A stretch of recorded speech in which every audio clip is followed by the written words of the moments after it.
nome é Fernanda e eu sou psicóloga hospitalar da Santa Casa de Campo Grande. E hoje vamos falar um pouco sobre humanização na saúde. Por que falar de humanização na saúde? O conceito de humanização das práticas e da atenção à saúde está na pauta de discussões mundo afora há décadas. E o propósito ou meta de humanizar implica em aceitar e reconhecer que nessa área e nas suas práticas existem sérios problemas e carências de muitas das condições exigidas pela definição da concepção, organização e implementação do cuidado da saúde e da humanidade, tanto por parte dos organismos, quanto também pela sociedade civil. Isso se deve aos avanços tecnológicos no campo da saúde e o foco pela perspectiva biomédica, que considera a relação causa e efeito, análise do corpo como máquina e acaba minimizando os aspectos psicológicos, sociais e comportamentais, criando-se assim, a partir disso, duas formas de tratamento: o técnico-científico, da neutralidade, e o autoritário paternalista. Porém, cada vez mais podemos perceber que a dimensão humana, vivencial, psicológica com a doença, assim como os padrões de comunicação, precisam ser considerados nas relações entre profissional e usuários de saúde. Por vezes, as condições de trabalho mecanizado dos trabalhadores podem influenciar na garantia da assistência humanizada e prejudica na crítica e sensibilidade do trabalho. Contato com dor, sofrimento e morte pode gerar uma fragilização ou mecanismos de defesas que acabam afastando esses trabalhadores e prejudicando na assistência. Os desafios da humanização em saúde está ligado também ao campo dos sentimentos desses profissionais. A privação dos sentimentos do profissional da saúde acaba gerando um escudo científico da neutralidade e transforma o paciente em objeto. Diante disso, os profissionais da saúde eles acabam sendo expostos a dois tipos de angústia na confrontação com a morte: a fantasia da própria morte e da morte dos outros, em especial das pessoas amadas. Então, as equipes restam recursos defensivos e a repressão dos próprios sentimentos, como proteção e a forma de não entrar em contato com essa angústia. Isso acaba gerando o que a gente comentou anteriormente, essa assistência mecanizada. Então, como conseguimos lidar com um ambiente tão complexo quanto o hospital e manter os atos de cuidado humanizado? Uma das formas é olhando para o paciente e sua subjetividade. Por subjetividade, entende-se que uma pessoa é única em seu modo de pensar, falar, agir, que cada indivíduo possui suas próprias experiências de vida e ela é composta e influenciada pela cultura, família, experiências pessoais, educação, contexto social. Sendo assim, vale refletir, como o próprio nome diz, paciente, a pessoa é colocada no lugar de passividade, de espera. Então, os componentes na vivência hospitalar é de total dessubjetivação, de descaracterização desse sujeito, né?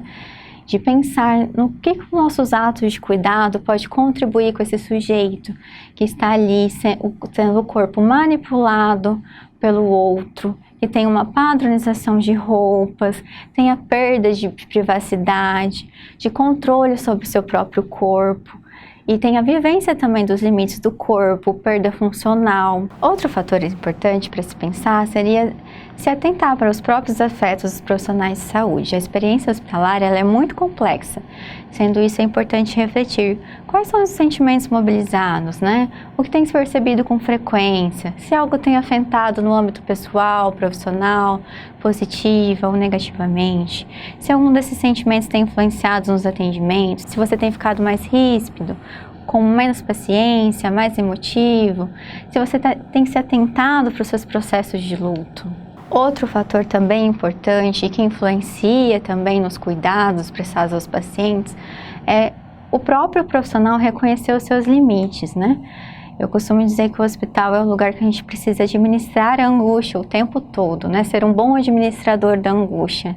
Então, se permitir sentir, se emocionar, se tocar pela história do outro, logicamente reconhecendo que o maior sofrimento no momento é da pessoa, é da família que está passando pelo momento, né? A gente não pode sofrer mais do que o familiar. Ficar atento pelos gatilhos emocionais, os lutos longevos e mal elaborados, às vezes Pode-se identificar com a história de algum paciente positiva e negativamente, isso também pode interferir no cuidado do paciente. Tem um espaço de confiança e acolhimento para compartilhamento das experiências e emoções vivenciadas. E quando sentir dificuldade, procure uma pessoa de apoio na equipe, onde possa discutir sobre os casos e os sentimentos mobilizados. O desenvolvimento de competências pessoais também é um tema importante dentro da humanização em saúde. Por quê? Porque o ambiente hospitalar é um ambiente complexo e exige bastante manejo, né? Então, as duas habilidades que às vezes é confundida dentro do hospital como uma habilidade apenas do psicólogo, mas que é uma habilidade a ser desenvolvida por todos os profissionais de saúde, é o acolhimento e o gerenciamento de conflitos. Então, a humanização em saúde, humanizar exige valorização da afetividade e sensibilidade, isto é, não supõe ato de caridade, não é ser bonzinho, mas sim ato de cuidado, de respeito com aquele indivíduo, o encontro entre pessoas humanas, construindo uma relação saudável, compartilhando saber e experiência vivida. A humanização em saúde, humanizar a assistência implica em dar lugar para a palavra tanto do usuário quanto do profissional de saúde, formando assim uma rede de diálogo. A possibilidade de se colocar no lugar do outro, de abrir espaço para que o outro saiba algo que não se sabe de antemão, depende de se aceitar que todo saber é limitado, algo que não se sabe e que, portanto, poderá vir do outro. Isso serve em relação a gente achar aquele saber hierarquizado que se acha que se tem na saúde, as relações de poder, de que a equipe sabe mais que o paciente. Às vezes a gente não escuta o paciente e está perdendo alguma informação importante que possa auxiliar no processo de saúde dele. Bom, a gente está falando também dessa dificuldade no campo da saúde, dessas discussões da humanização, também muito devido a esse modelo biomédico.